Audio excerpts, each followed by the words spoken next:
రచ్చబండికి స్వాగతం.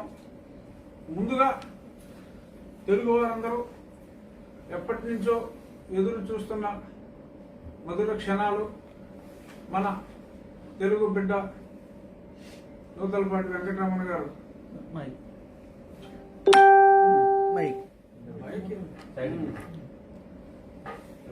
చెప్పలేదు.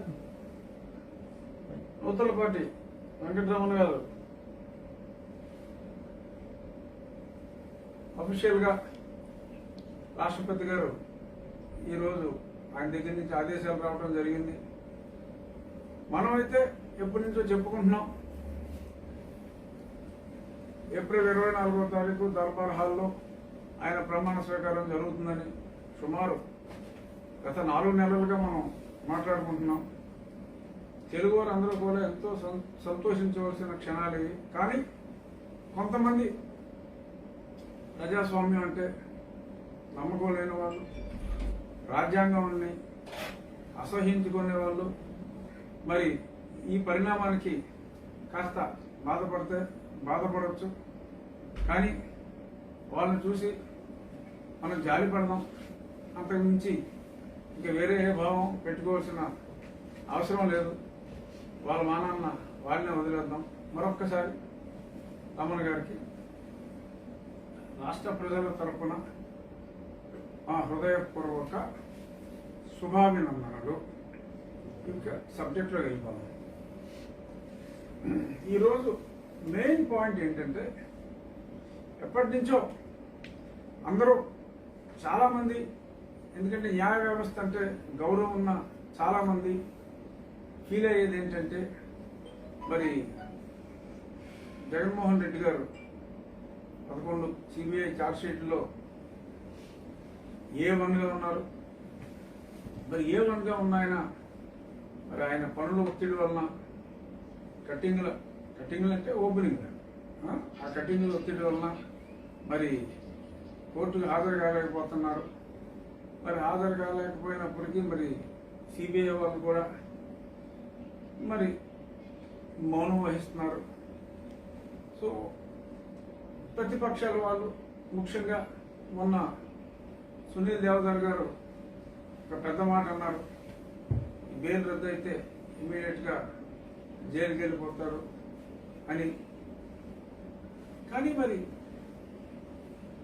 ఎందుకు ఇన్ని మాటలు పడవలసిన అవసరం ఏంటి? కోర్టుకి అటెండ్ అయ్యి మరి ఆ ట్రయల్ కంప్లీట్ చేసేసుకుంటే అత్తలేని చంద్రుల్లా బయటపడిపోవచ్చు కదా. మరి ఎందుకు ఇంత ఆలస్యం జరుగుతుందని మరి ఆలోచించి, మరి ఈయన ముఖ్యమంత్రిగా బయట తిరుగుతూ ఉన్నందువల్లే కదా మరి ఆయన అంతా బిజీగా ఉండి జీతం తీసుకోవట్లేదు, ఫైన్. అయినా సరే జీతం తీసుకోపోయినప్పటికీ కూడా దానికి ఎన్నో రెట్లు జీతం తీసుకుంటున్న వ్యక్తిగా మరి చాలా కష్టపడి శ్రమపడి మరి ఆయన పనిచేస్తున్నారు. But at the same time problem ఏమొచ్చిందంటే, ఈరోజు ఒక ప్రజాప్రతినిధి, ఒక ముఖ్యమంత్రి న్యాయ వ్యవస్థని ఇంత చులకనగా చూస్తే, అంటే సంవత్సరం అయినా సరే ఒక వ్యక్తి అసలు నేను కోర్టుకేరని పడా అంటే మరి మాట్లాడలేని నిస్సహాయ స్థితిలో న్యాయ వ్యవస్థ ఉంటే, మరి ఇది మరి ఆ రోజు మరి కురుసభలో మరి ద్రౌపదిని వివస్త్రని చేసిన దుశ్శాసనుడికి మరి ఈరోజు మరి ఈ న్యాయ వ్యవస్థని వ్యవస్థ చేస్తున్న మా నాయకులకు ఏమైనా తేడా ఉందా? ఎవరు ఎందుకు మాట్లాడలేకపోతున్నారు అనేది చాలా బాధ కలిగించింది. ఏదైనా రాజ్యాంగం మీద ప్రమాణం చేసిన వ్యక్తిగా, మరి యువజన శ్రామిక రైతు కాంగ్రెస్ యూస్రా రైకాపా తరఫున ఎన్నికైన వ్యక్తిగా మరి మా పార్టీకి ఎటువంటి చెడ్డ పేరు రాకూడదు, కావాలని తప్పించు తిరుగుతున్నారు అంటే మరి ఈయన అంత బిజీగా ఉన్నారు. బట్ ఆ ప్రాబ్లమ్స్ ప్రజలందరికీ అర్థం కావడం. ప్రజలు ఎలా ఉంటారండి? ఆ రోజుల్లోనే ప్రజలందరూ మంచిగా ఉన్నారు అనుకున్న రోజుల్లోనే మరి సీతమ్మ తల్లిని అనుమానించిన సమాజం మనది. మరి అటువంటి సమాజం మరి త్రేతాయుగం దాటి ద్వాపరయుగం దాటి దారుణమైన కలియుగంలో ఉన్నాం. మరి ఇంకెంత నీలాపనిందలు ఉంటాయి. సో మరి ఎంతో మంది ఎన్నో రకాలుగా మాట్లాడుకుంటున్నారు.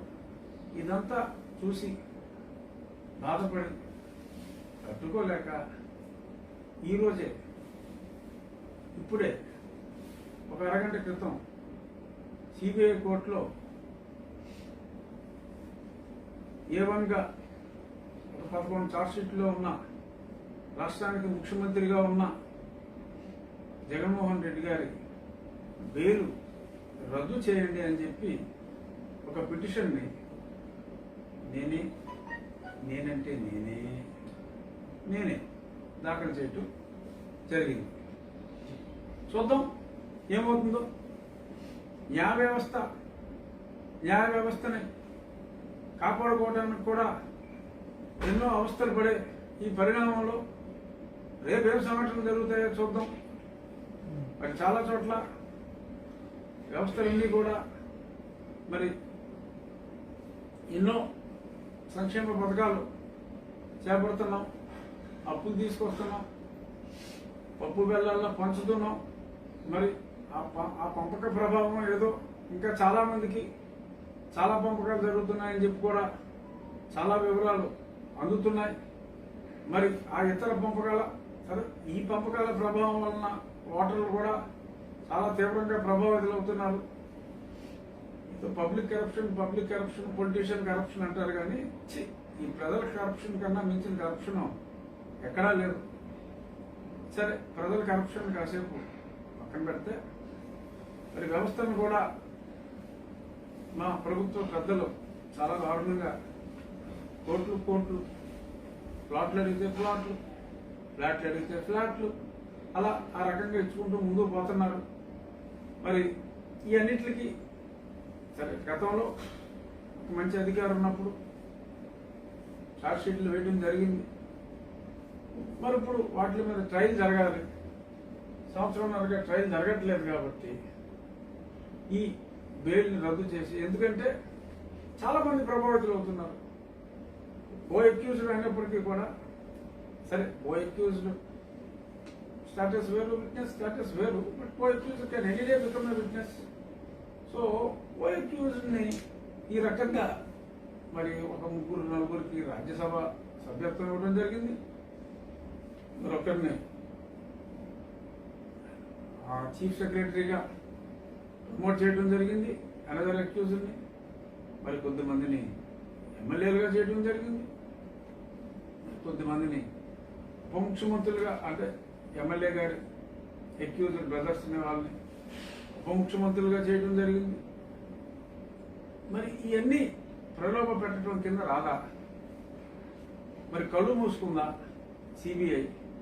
మరి ఎందుకని వాళ్ళు మరి బెయిల్ క్యాన్సిలేషన్ గురించి సంవత్సరంన్నరగా రాకపోయినా అడగట్లేదు?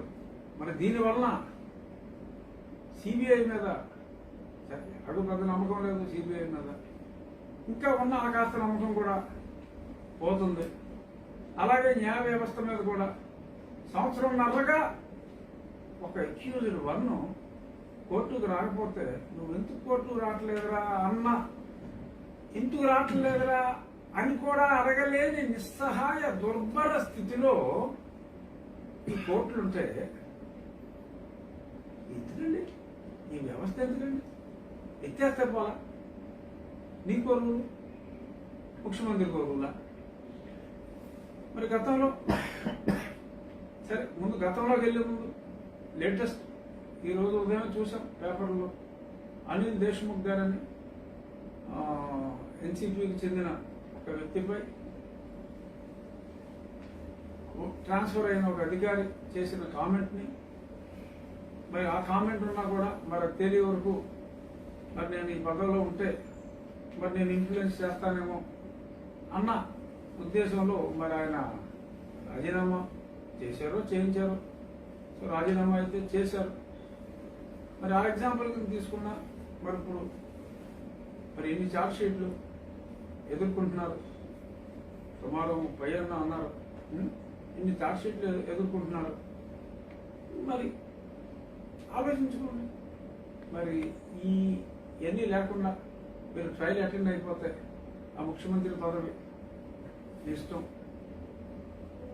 పార్టీ గౌరవ అధ్యక్షురాలు గారు మీరు మాట్లాడుకుని పార్వతమ్మ గారికి ఇస్తారు, షర్మిలమ్మ గారికి ఇస్తారు, విజయమ్మ గారికి ఇస్తారు, ఇంకా అమ్మ గారికి ఇస్తారు. మీ ఇష్టం, మీ పార్టీ మీ ఇష్టం. బట్ గతంలో మీరెంతో అభిమానించే జయలలిత గారు కూడా, ఎందుకంటే ఆవిడ అహంకారం అవన్నీ మీకు బాగా నచ్చుతాయి.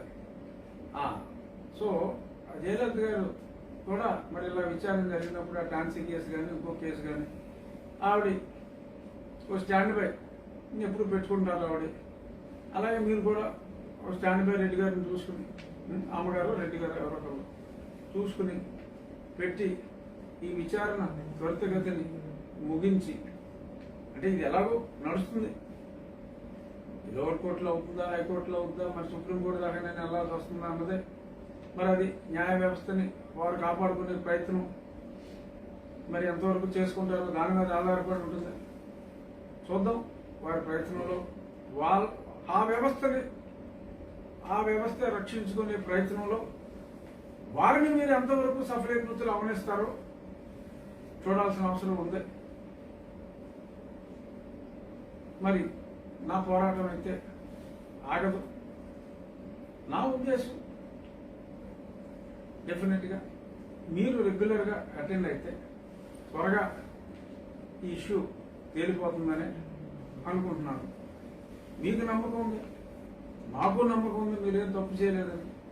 కానీ మరి ఇంతమంది ఇన్ని రకాలుగా అంటాం, మనమేమో కోర్టులకు వెళ్లకుండా తప్పించుకుని తిరగటం, దీనివల్ల అనుమానించే అవకాశాలు ఎక్కువగా ఉన్నాయి. కాబట్టి కేవలం మీ మీద ఉన్న గౌరవంతో మీరు త్వరగా బయటపడాలి అనే ఒక ఉద్దేశంతో నేను ప్రజాస్వామ్యాన్ని, పార్టీని రక్షించుకునే క్రమంలో భాగంగా నేను చేస్తున్న ఈ చిన్ని ప్రయత్నానికి ప్రజలందరి ఆశీస్సులు కూడా ఉండాలని ప్రజలందరినీ కూడా ఈ మీడియా ద్వారా కోరుకుంటున్నాను. ఇదో జయలలిత గారే కాదు, లాలు గారు కూడా స్టాండ్ బై రబ్రీదేవి గారు పెట్టుకున్నారు. ఇలా చాలా ఎగ్జాంపుల్స్ ఉన్నాయి. సో అవన్నీ ఒకసారి మీరు మీ కన్సల్టెంట్స్తో రిఫ్రెష్ చేసి కొంచెం ముందుకెళ్తే బాగుంటుంది. అంటే ఒక సీఎంగా ఉండి ఆయన కోర్టుకు హాజరు కాలేకపోతున్నాం కాబట్టి అంటున్నారు. కానీ అందుకని అదర్వైజ్ అదే తీసేస్తే పోలా అనేది నా పాయింట్. తొందరగా తేలిపోతుంది కదా. ఐ థింక్ మనం ప్రశ్నలు 2-3 ఇష్యూల తర్వాత ఇవాళ ప్రశ్నలు కూడా ఎక్కువ ఉంటాయి. సో ఇంకొక 2-3 ఇంపార్టెంట్ ఇష్యూలు మాట్లాడేసుకుని ప్రశ్నలు కాదు. జగన్ బెయిల్ రద్దు చేయాలని మీరు పిటిషన్ వేయటమే పెద్ద సంచలనం. అసలు ఒక సొంత పార్టీ ఎంపీ ఈ విధంగా నేను సొంత పార్టీ కాబట్టి వేశాను. ఎందుకంటే పార్టీని రక్షించుకోవాల్సిన బాధ్యత ఉంది.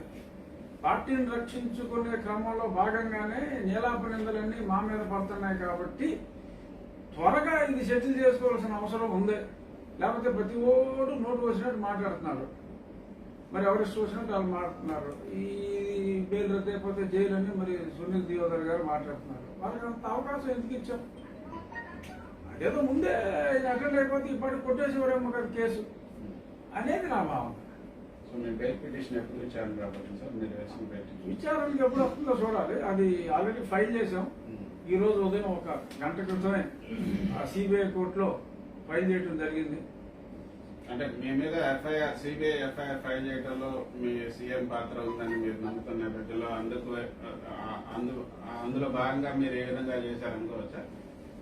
మీరు ఎలాగైనా అనుకోవచ్చు, తప్పలేదు. మీరు అనుకోవటం మీ హక్కు. బట్ ఏమో ప్రతికూలం కారణం కావచ్చు. ఎందుకంటే at the end of the day గతంలో కూడా చెప్పుకున్నాం న్యూటన్ థర్డ్ లా గురించి. అది కారణం అని అనుకోవడంలో తప్పులేదు. కానీ అది కారణం కాదేమో నేను అనుకుంటున్నాను. బట్ మీ మనసులో భావాలు నీవు కాబట్టి మీ మనోభావాలను కించపరిచే హక్కు నాకు లేదు. కాబట్టి నేను మీ భావాలని నేను వ్యతిరేకించలేకపోతున్నాను, అలాగని సమర్థించలేకపోతున్నాను. సో నెక్స్ట్ ఇష్యూ ఒక ఇంపార్టెంట్ ఘట్టంతో మొదలెడతాం. Please focus. వైఎస్ వివేకానంద రెడ్డి గారు హఠాత్తుగా గుండెపోటుతో మరణించడం అన్నటువంటిది అత్యంత బాధాకరమైనటువంటి విషయం.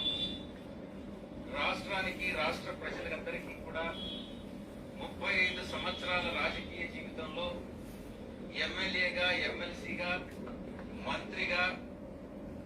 సో ఇదన్నమాట. ఇంకా మళ్ళీ ప్లే చేయక్కర్లేదు, అర్థమైపోయిందిగా.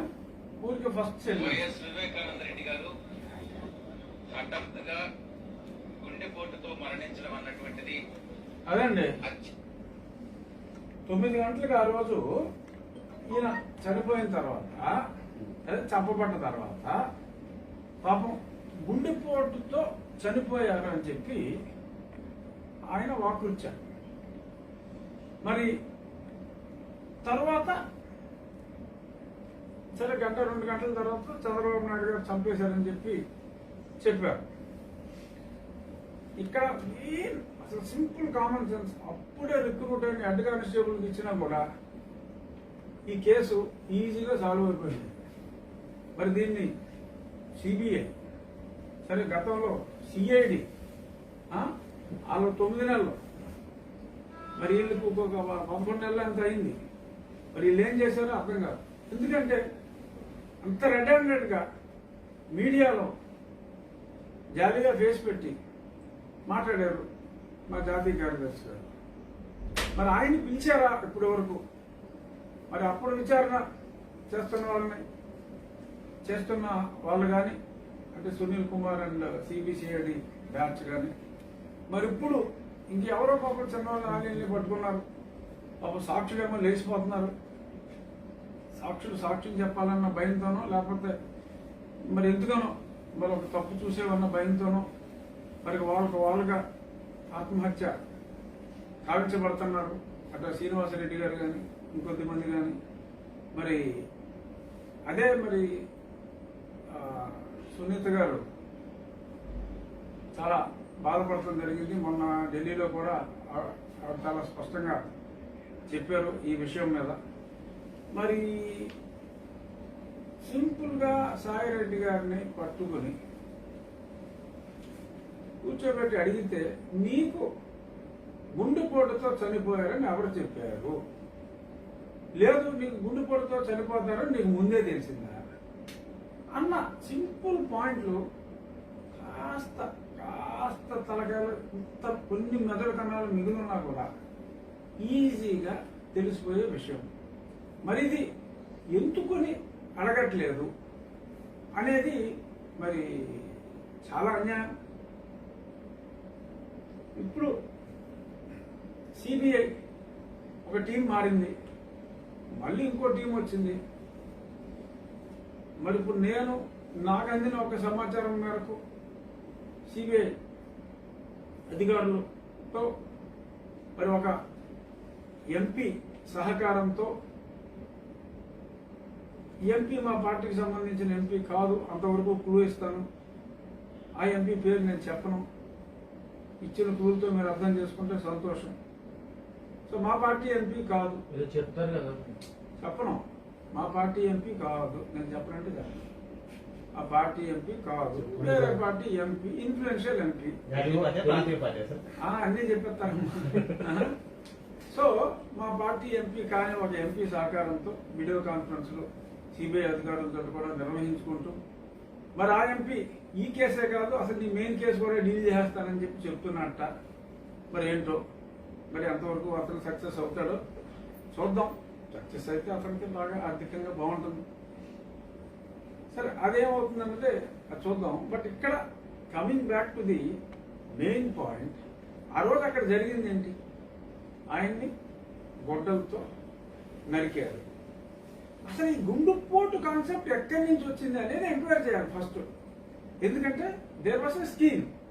లేదంటే గుండెపోటు అనే మాట రాదు కదా. గొడ్డలపోటుకి గుండెపోటుకి సంబంధం ఉందా? అసలు ఉందా?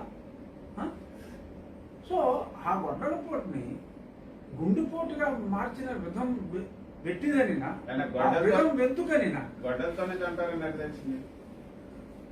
అంటే ఆ నరుకులకి గొడ్డలు ఎలా ఉంటుందండి, అది నరికినప్పుడు అది గొడ్డలా కాదా అన్నది తెలుస్తుంది. మిమ్మల్ని పెట్టినా తెలుసుకోగలరు అసలు ఎవరు మర్డర్ చేశాడు, మీరు అనవసరంగా ఢిల్లీలో ఉండిపోయారు. సో గొడ్డలతో నరికితే పోనీ ఇప్పుడు ఈయన అడిగిన చర్చ ప్రశ్న లాగా గొడ్ల చాక లేకపోతే ఇంకోట బాక అనుకోవచ్చు. తెలియదు. ముందు పూట అయితే అవదు కదా, పోనీ గొడ్డలు కాదు గురువు గారు, గొడ్డలు కాకపోతే పోనీ ఇంకేదో కత్తి అనుకోండి. నాకు తెలియకుండా ముందు- జగన్ గొడ్డలేనట్టు చెప్పాడు అంటున్నా. ఏమో ఆయన చెప్పాడు ఎవరు చెప్పాడో మనకు తెలియదు. మా వాళ్ళు చెప్పింది, మా పార్టీ జాతీయ కార్యదర్శి చెప్పింది. నేను ఆయన ఎంక్వైరీ చేయమని అడిగేది ఏంటంటే అసలు ముండిపోవటనే మీకు ఎవరు చెప్పారు? మొదట ఆయన గుడ్డపోటు అన్నాడు, తర్వాత జగన్ గొడ్డల పోటు అన్నాడు. గొడ్డలతో నరకాలని జగన్ కి ఎట్లా తెలిసింది అన్నారా? మరి మరి ముఖ్యమంత్రి గారు గొడ్డలి అంశాన్ని ఫస్ట్ ఆయనే లేవనెత్తారని నాకు ఇప్పుడు మీరు చెప్తే తెలిసింది. అది డెఫినెట్ గా ఆలోచించవలసిన అంశమే. సో బేసిక్ గా ఈ గుండెపోటు అని ఎలాగ మీకు తెలిసింది, గుండెపోటు అని ఎవరు చెప్పారు? తర్వాత నేను ఆ రోజు కొన్ని విజువల్స్ లో చూసా, ఒక ప్రముఖ డాక్టర్ గారు కూడా ఆ విజువల్స్ లో ఉన్నారు. మరి కనీసం సాయిరెడ్డి గారు అంటే మరి ఏదో రాజకీయాలు ఆడిట్ అకౌంట్లు చూసినవాడు కాబట్టి కొంత గుండెపోటుకి గొడవలపోటుకి తేడా తెలియలేదేమో అనుకోవచ్చు.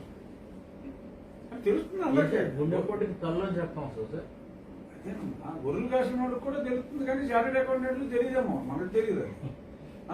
కాకపోతే ఒక డాక్టర్ కూడా ఆ సమయంలో అక్కడికి వెళ్ళారని తెలిసింది. మరి ఆ డాక్టర్ గారు ఆ ప్రాంతానికి వెళ్ళిన విజువల్స్ తర్వాత కూడా మరి మా జాతీయ కార్యదర్శి గారు గుండెపోటుగానే, అంటే ఒకవేళ ఫోన్లో ఈయనకి గొడ్డలపోటుతో మరణించారని చెప్తే గొడ్డలపోటు అనే కాన్సెప్ట్ ఆయనకు గుండెపోటుగా వినపడిందని చెప్పి ఈయన మరి సిబిఐ చెప్తారేమో రేపు, నాకు అలా తెలిసిందని. So there is a conspiracy which is very clear. ఎందుకంటే ఈయన గొడ్డలపోటు అంశాన్ని తీసుకొచ్చారు కాబట్టి గుండెపోటుని, కాన్స్పిరసీ అన్నది చాలా క్లియర్ గా ఉంది. అక్కడ ఆ ప్రాంతానికి చెందిన ఒక ఎంపీ ఆ ఎస్పీకి ఫోన్ చేసి ఇక్కడంతా నీట్గానే ఉంది, ఆయన పాపం గుండె చనిపోయాడు, ఎవ్రీథింగ్ వీఆర్ టేకింగ్ కేర్ అనే రికార్డు కూడా అక్కడ ఉందట. అంటే మరి ఆ వ్యక్తి కూడా అక్కడికి రాకముందే మరి సాయిరెడ్డి గారి మాట విని మరి నిజంగా గుండెపోటు అనుకుంటే మరి స్పాట్లోకి వెళ్ళిన తర్వాత అన్నా తెలియాలి. ఇంకో పాయింట్, కుట్టెవడేసాడు చెప్తారా? కుట్టెవడేసాడు? ఆయన అయితే కుట్టుకుని మరి చచ్చిపోలేడు కదా, బొట్టలతో ఆయనే నరుక్కుని ఆయనే కుట్లు వేసుకుని, అంటే చాలా కష్టం, నరుక్కోవటమే ఇంపాసిబుల్. కుట్లు కూడా వేసుకుని గుండెపోటుతో చచ్చిపోయినట్టు అలా అయితే అలా పడుకోలేడు కదా, కట్లు కూడా ఆయన కట్టుకోలేడు కదా. నరుక్కుని ముట్టుకుని గొడ్లు కట్టుకుని ఆయన అయితే చనిపోలేడు. బయట వచ్చి చంపితే టక్కన వేసి వెళ్ళిపోతాడు తప్ప ఎన్ని కట్లు కట్టి దీన్ని ఒక న్యాచురల్ డెత్ లాగా క్రియేట్ చేసి పని చేయడు. బట్ ఇక్కడ చేసింది ఎవరు? ఏటు విజయసాయిరెడ్డి గారు. అంటే ఏటు అంటే మిగిలిన కేసుల్లో ఏటు అంటే ఈజీ లాంగ్వేజ్ కోసం మనం మాట్లాడుతున్నాం. ఏటు విజయసాయిరెడ్డి గారు మరి ఈ మాట అన్నారు. అక్కడ ఆ లోకల్లో ఇంకొక ఆయన కూడా ఆ ఎస్పీ గారితో ఇది ముందు కూడా చనిపోయాడు, మేమంతా చూసుకున్నామని అన్నారు. మరి ఆ వైద్యుడు ఎవరు? ఆ కుట్లు వేసిన వైద్యుడు ఎవరు? ఆ వైద్యులు ఇప్పుడు ఉన్నారా లేరా అన్నది కూడా మరి ఆలోచించవలసిన విషయం. So it is a blatant day light murder by the known kith and కిన్. అందులో ఎటువంటి సందేహం లేదు. ఆ కిత్ అండ్ కిన్ ఎవరో గుండెపోటు అనౌన్స్మెంట్ ప్రప్రథమంగా మీడియాకి తెలియజేసిన వ్యక్తికి తెలియకుండా ఉండే అవకాశం లేదు. సో కాబట్టి నిన్న మా పార్టీ గౌరవ అధ్యక్షురాలు గారు శ్రీమతి విజయమ్మ గారు అంటే ఆ లెటర్లో అయితే విజయ రాజశేఖర రెడ్డి అని రాశాడు. శ్రీమతి అదే పేరు మాట్లాడతాం మనం కూడా. శ్రీమతి విజయ రాజశేఖర రెడ్డి గారు ఏమన్నారు? ఇది మీకు ఇమ్మీడియట్ గా తేల్చాలన్నారు. ఎందుకంటే వ్యవస్థాపక అధ్యక్షురాలుగా ఆవిడంటే మనందరికీ విపరీతమైన గౌరవం. ఆవిడ ఇమ్మీడియట్ గా కూడా ఎంక్వైరీ జరగాలన్నారు. కాబట్టి మా విజయమ్మ గారి ఆదేశానుసారం, ప్లీజ్ లిజన్, మా విజయమ్మ గారి ఆదేశానుసారం ఏ క్లిప్పింగ్ అయితే ఇప్పుడు నేను మీకు ప్లే చేశానో ఆ క్లిప్పింగ్ కూడా ఒక పెన్ డ్రైవ్ లో ఇచ్చి ఈయనంత స్పష్టంగా గుండెపోటు అని చెప్పాడు, దీని వెనుకున్న కథ ఏంటి, ఇతన్ని పిలిచి ఎంక్వైరీ చేస్తే మీకు అన్ని నిజాలు తెలిసిపోతాయి. సో కాబట్టి ఇతను తక్షణం మీరు ఎంక్వైరీకి పిలిచి ఎంక్వైరీ చేసి ఈ నిజాల్ని బయట పెట్టండి. ఈ విషయాన్ని ఇంతగా ఓపెన్ గా ఎవరు చంపాడో అందరికీ తెలిసిన ఈ విషయాన్ని మీరు దాయాలని చూస్తే చాలా ఇబ్బంది పడతారు. ప్రజలందరికీ తెలిసిన బహిరంగ రహస్యాన్ని మీరు ఎవడో అటు వెళ్ళి వాడు సరదాగా మర్డర్ చేద్దామని చెప్పి అది గొడవలే నా 10 నెల ఉందో పరీక్షిద్దామని చెప్పి అక్కడ ఇంట్లో పడుకున్న లేపి నరికెళ్ళిపోయాడని చెప్పి ఇలాంటి కహానీలు చెప్తే కుదరదు. ఎవడికో సంబంధం లేకుండా ఆడెవడో వచ్చాడు వేసేసాడు వెళ్ళిపోయాడంటే కుదరదు. ఆ వేసేసినాడు గుండెపోయి చచ్చిపోయాడని కూడా చెప్పాడా? కుట్లేసినాడు చెప్పాడా? ఆ లోకల్గా ఎస్పీకి ఫోన్ చేసినాడు చెప్పాడా? చెప్పలేదు కదా. సునీతకి డౌట్ వచ్చి తను ఆ ఎస్పీతో మాట్లాడి you cannot go head without post mortem, I'm reaching there, let there be a post mortem అన్న తర్వాత ఆ కట్లన్నీ ఇప్పిన తర్వాత ఆ కుట్లన్నీ బయటకు వచ్చినాయి. లేకపోతే ఆ కుట్లు లేదు గుట్టు లేదు, పాపం గుండె ఏం చచ్చిపోయాడు, సింపుల్ కథగచ్చికి మనం ఇంటికి అంతా అయిపోయాయి. మరి నేను మా విజయమ్మ గారి ఆదేశానుసారం ఆవిడ నిగ్గు తేల్చాలన్నారు కాబట్టి వాళ్ళ సన్నీ మీద అనవసరంగా నేలాపనిందులు ఆ TV5 ఆ జోతోడు అటు పని లేదు పాట లేదు వాళ్ళిద్దరూ అంతసేపు రగ్గడు వీడియో రేట్లు తప్ప ఇంకో పని లేదు వాళ్ళకి.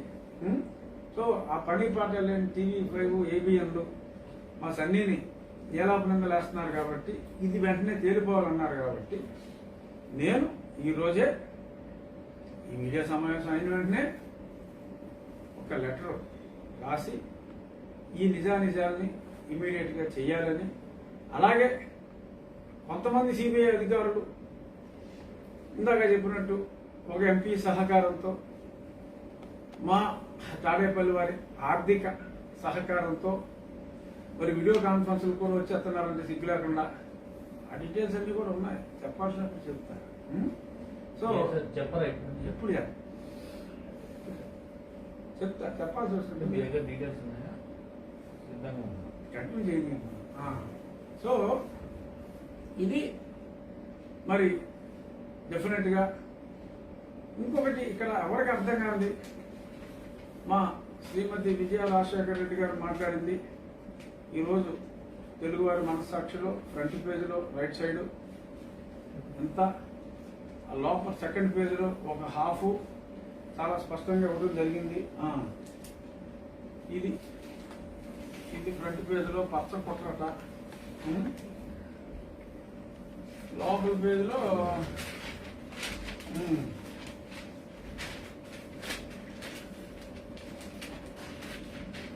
లోపల పేజీలో హాఫ్ పేజీ, రెండో పేజీ మళ్ళీ మరీ లోపల 11వ పేజీలో అవి ఏం కాదు. ఇది బాగా వేశారు.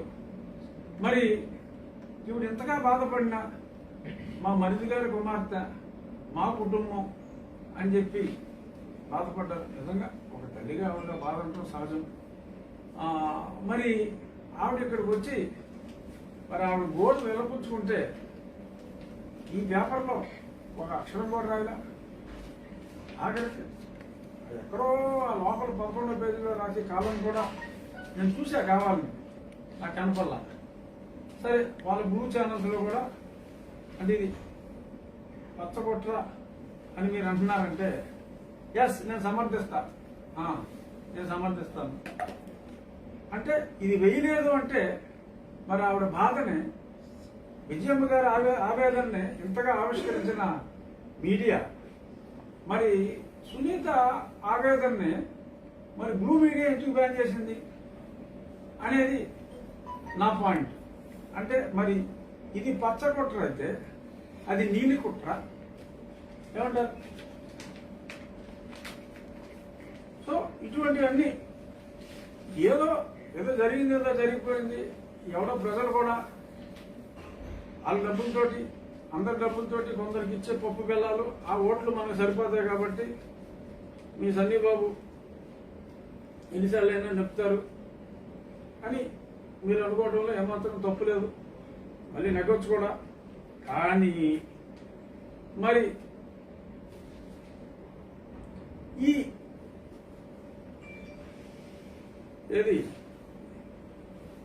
దీనికి అంటే చెల్లెలు అక్కడికి వెళ్ళి ఘోషిస్తే మరి ఎందుకని మనం మాట్లాడలేదు? అంటే ప్రజాభిమానం ఉండి మళ్ళీ నెగ్గేస్తారు అన్న నమ్మకం మీకుంటే ఇటువంటి వాటిని పట్టించుకోరా. ఇకపోతే మెయిన్గా ఇంకొక మాట మా శ్రీమతి విజయ రాజశేఖర రెడ్డి గారు అన్న మాటల్లో ఇంకో మాట ఏంటంటే, హత్య జరిగినప్పుడు చంద్రబాబు నాయుడే ముఖ్యమంత్రిగా ఉన్నాడని. నిజమే, ఆయన ఉన్నాడు కాబట్టి ఏదో జరగాలని అనుకున్నట్టున్నాడు అంతా రొటీన్లో. మరి అక్కడ ఏమైంది? ఎస్పీని ట్రాన్స్ఫర్ చేశారు, డీజీపీని ట్రాన్స్ఫర్ చేశారు, ఐజీ ఇంటెలిజెన్స్ని ఎలక్షన్ టైం కదా పిటిషన్ వేసి ఐజీ ఇంటెలిజెన్స్ని ట్రాన్స్ఫర్ చేశారు. ఇంకెవరున్నారు అక్కడ? ఆ సీఐ ఎలాగో మీరు ముందే కొనేసుకున్నారు. ఆ తర్వాత సన్నీయే మరి కొత్తగా ఒక సిట్ వేశాడు. మరి ఆ సన్నీ చేసిన సిట్టు ఏం చేశారు? 8 నెలల్లో గుండుపేటని చెప్పిన కూడా కనీసం పిలిచి కూడా మాట్లాడలేదు. ఏం ఎంక్వైరీ చేశారు? ఒక సాక్షి అంటే విట్నెస్, ఒక సాక్షిని ఆత్మహత్య చేశారు. అది కూడా సునీత చెప్పింది చాలా స్పష్టంగా, షీ బీయింగ్ ఏ డాక్టర్. ఇక్కడ కిడ్నీకి ఇంకా దేనికో, ఆ స్ప్లీన్కో దేనికో ఆ మధ్య భాగంలో అక్కడ బ్లడ్ క్లాట్స్ వచ్చినాయి, విషం తాగి చచ్చిపోతే అక్కడ రక్తస్రావం జరిగే అవకాశం లేనే లేదు. సో అది కూడా ఎలా అయితే వివేకానంద రెడ్డి గారి ముందు పాపం గుండెపోటు చచ్చిపోయాడని అనుకున్నారు, అది కూడా ఆత్మహత్య చేసుకుని చావలేడు. ఆత్మ హత్య గావించబడింది. మరి అది కూడా మరి మీరు పోస్ట్ మార్టం ఏమీ లేకుండా మన ప్రభుత్వం కాబట్టి కొట్టారు. సో ఇలా ఇంకెంతమంది పోతారని ఆవిడ బాధపడింది. మరి దానికి లేదు సమాధానం. ఎంతసేపు మా సన్నీ మంచోడు, మా సన్నీకి 150 సీట్లు ఉన్నాయి, ఈ ప్రతిపక్షం పనికిరాని వాళ్ళు. సన్నీ అంటే కుమార్ అంటే ఆవిడ ఆత్మకథలో బుక్ లో కూడా సన్నీ అని రాశారు, అందుకని సన్నీ అని ఈజీగా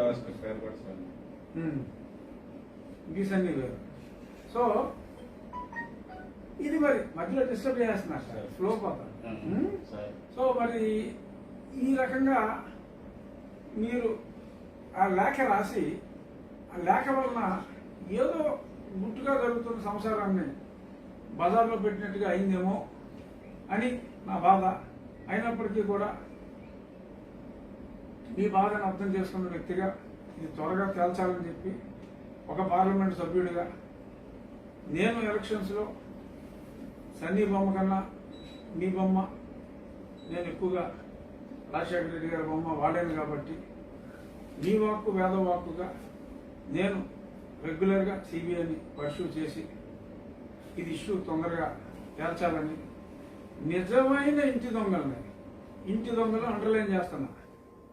ఎందుకంటే ఇంటి దొంగలు కాబట్టి చక్కగా అన్ని తుడిచి, ఒక ఇల్లును మనం ఎలా దుద్దుకుంటాం, చక్కగా నీట్గా తుడిసి ఎక్కడ దుమ్ము లేకుండా చక్కగా ఉంచుకుంటాం కదా ఇల్లు. అలాగే చక్కగా అచ్చి చేసిన తర్వాత చక్కగా నీట్గా బ్లడ్ అంతా తుడుచుకుని కట్లు గిట్లు అన్నీ వేసారు కాబట్టి వాళ్ళు ఇంటి దొంగలే. సో కాబట్టి ఇంటి దొంగల్ని త్వరలో సిబిఐ ద్వారానే పట్టించిచ్చే ప్రయత్నం చేస్తాం. ఈ 2 నెలల్లో కూడా ఆ సిబిఐ తేల్చకపోతే మీ ఆజ్ఞగా భావించి పార్లమెంట్లో కూడా నేను ఈ విషయాన్ని ప్రస్తావిస్తాను.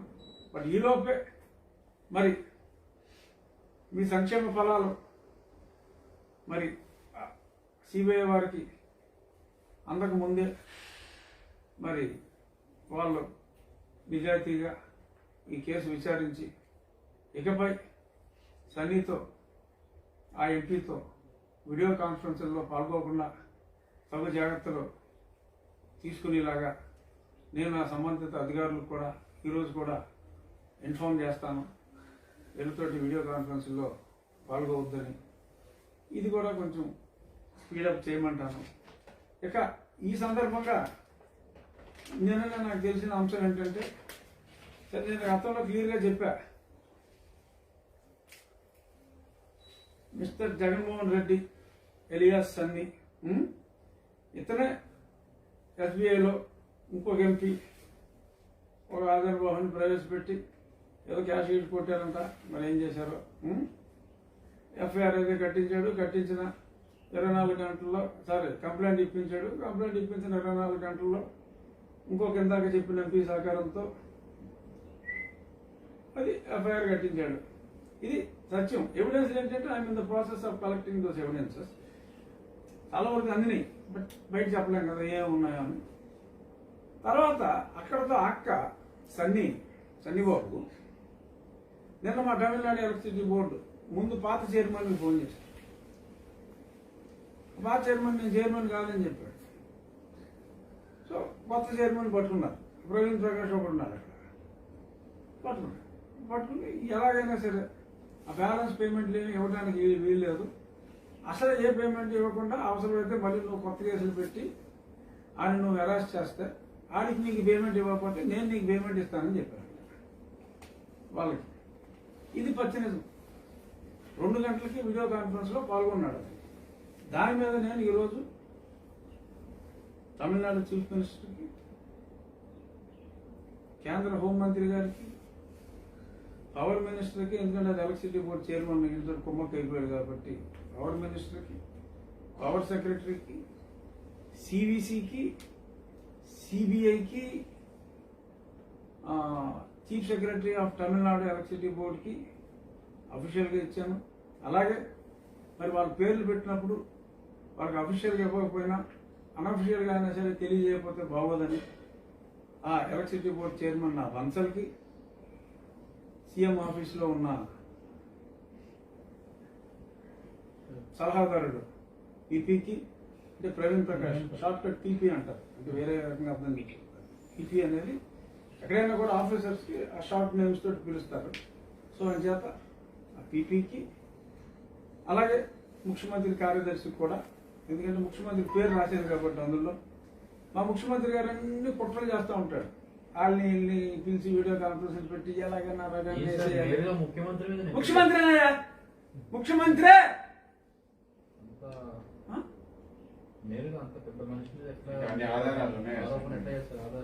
ఆరోపణ చేశాను, నిరూపించుకోమని కాదని నేను చెప్తున్నాను. 2 గంటలకు మాట్లాడాడు సన్నీ అతనితో. కాదని పూజ నిన్న మధ్యాహ్నం అఫీషియల్ నేను రైటింగ్ ఇచ్చేసాను అందరికి. I mean respectable position. I can't right what ever non sense I want to right. So all evidence నేను ఇచ్చాను, నాకు తెలుసు కాబట్టి ఇచ్చాను. సో అన్ని తెర వెనక వ్యవహారాలు చేస్తూ ఉంటాడు. నేను ఓపెన్గా లెటర్ ఇస్తే ఇచ్చాను. నేను ఖాళీ కూర్చోలేదుగా, మీడియాకి చెప్పానుగా. సో చక్కగా అది నేను ఇచ్చాను. చూద్దాం ఏం జరుగుతుందో. బట్ ఎక్కడి నుంచైనా ఈ సిబిఐలతో మాట్లాడేటాలు ఇప్పుడు అర్థమైపోతాను కదా. 9 నెలలు అయినా సరే ఆ సాయిరెడ్డిని ఓపెన్గా టీవీలో గుండిపోటు అన్నవాడు కూడా పిలవలేదు.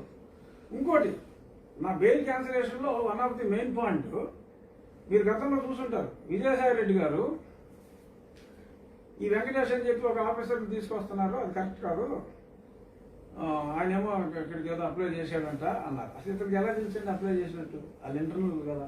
అంటే సిబిఐతో ఇతను టచ్లో ఉన్నాడు అన్నది బహిర్గతం అయిపోయింది కదా. సో నాకు ఇంటర్నల్గా తెలిసింది ఇతను రావడానికి వీలు లేదు అన్నాడు. సో ఇతను బయట ఉంటే ఇలాంటి ఇన్ఫ్లుయెన్స్ చేస్తూ ఉంటాడు. సో చేత ఇదంతా మంచి పద్ధతి కాదు కాబట్టి. బట్ ఏమన్నాం, ప్రజలు న్యాయ నిర్ణేతలు, ప్రజలు జగన్మోహన్ రెడ్డి తప్పు చేయలేదని నమ్మారనుకోండి, ఆ నమ్మకం నిజం అవ్వాలంటే దీన్ని బయటపడాలి కాబట్టి ఆ రకంగా నేను అదేయటం జరిగింది. చాలా పాయింట్లు ఉన్నాయి, మరి ఆ పాయింట్లు కన్సిడర్ చేస్తుందని అనుకుంటున్నాను. చూద్దాం. సో ముఖ్యంగా ఇంకా చాలా ఇష్యూలు ఉన్నాయి, మనం రేపు మళ్ళీ పెట్టుకుందాం. అంటే ఈ రెండు ఇష్యూల మీద ఒక పాయింట్, మీరు పిటిషన్ వేశారు కదా, అంటే how you are related to file that petition? Yes yes అద్భుతమైన ప్రశ్న. నార్మల్గా ఏంటంటే సిబిఐలో ఏదన్నా ఇలాంటి బెయిలిట్లో అయితే ఏజెన్సీ అడగాలి, లేదు అంటే విట్నెస్ అడగాలి, వీళ్ళిద్దరే నార్మల్. బట్ ఆ accused if is a powerful politician and if there is already some happenings have occurred wherein the co-accused who were the potential witnesses in future were being lured, అంటే directly or indirectly if you are influencing అంటే bail కండిషన్లోనే ఉంది అని ఉంది. So ఈయన ఎంతో మందిని మరి ఇలా పదవులు ఇచ్చి ఇంకోటి ఇచ్చి ఇన్ఫ్లుయెన్స్ చేశాడు. ఇన్ఫ్లుయెన్స్ అయితే చేశాడు. అతను ఇన్ఫ్లుయెన్స్ చేయాలని ఇచ్చిన ఇవ్వకపోయినా ఇన్ఫ్లుయెన్స్ అయిపోతారు న్యాచురల్గా. ఇప్పుడు ముఖ్యమంత్రి, ఇప్పుడు ఎంతో మంది ప్రభుత్వ అధికారులు ఉన్నారండి విట్నెస్లుగా. ఏపీఐఐసీలో వాళ్ళు చాలా మంది ఉన్నారు. 13 ఛార్జ్ షీట్లో, ఒక ఛార్జ్ షీట్లో అన్ని గవర్నమెంట్ పెట్టిన సంతకాలు కాబట్టి ఆ సెక్షన్ ఆఫీసర్లు వాళ్ళు విట్నెస్లు ఉన్నారు. విట్నెస్లు అక్యూజ్డ్ 10-12 మంది ఉన్నారు, విట్నెస్లు చాలా మంది ఉన్నారు. ఒక అక్యూజ్డ్ ఏమో ముఖ్యమంత్రిగా ఉంది, అనదర్ అక్యూజ్డ్ ఏమో చీఫ్ సెక్రటరీగా ఉంది. ఇంకా మిగిలిన పచ్చల అక్యూజ్డ్ వాళ్ళు అందరూ టాప్ పొజిషన్లో ఉంది. ఎవరికైనా ధైర్యం ఉంటుందండి సాక్ష్యం చెప్పడానికి? చెప్పండి.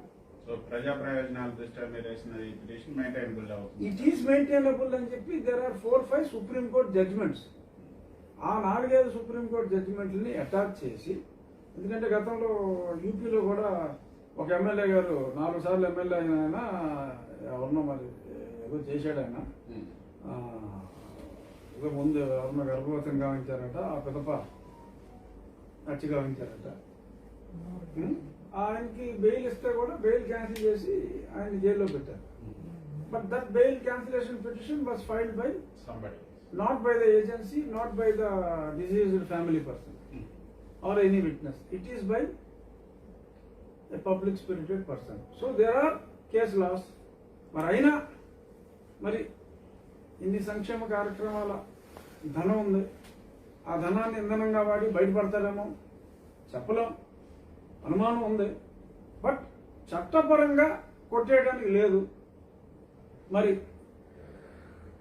సంక్షేమ ఫలంగా మరి ఏదైనా లబ్ధి చేకూరి కొట్టేస్తే ఆయన ఇప్పుడు ఎక్కడుంది సార్? అప్పుడు ఉన్న సంక్షేమ పథకాలకు కూడా డబ్బులు లేవు, జీతాలకు కూడా డబ్బులు లేవు. ఆర్బీఐ మేము జీతాలు ఆపుతామండి, మేము జీతాలు ఆపుతాం కానీ సంక్షేమ పథకాలు ఆపేవాళ్ళు కూడా రేపు వాళ్ళు ఇచ్చే పరిస్థితి లేదు. లేదు అసలు ఇవాళ సోషల్ మీడియాలో అన్ని ఇయ్యే కదా. మామూలు గవర్నమెంట్ ఉద్యోగం ఉందంటే పెళ్లి చేస్తారంట, ఏపీ గవర్నమెంట్ లో ఉద్యోగం అంటే అసలు ఫెడరల్ మీద పెళ్లి కూడా అయిపోతున్నాయంట. జోకులు జీతాలు ఇయ్యరని. అదే అంటే నేను చెప్పింది నిజంగా అయిపోయిందని కాదు, ఆ రకంగా కూడా మాట్లాడేసుకుంటున్నారు. ఈ రేపు మాట్లాడుకుందాం. సో ప్రస్తుతానికి మంచి మాట.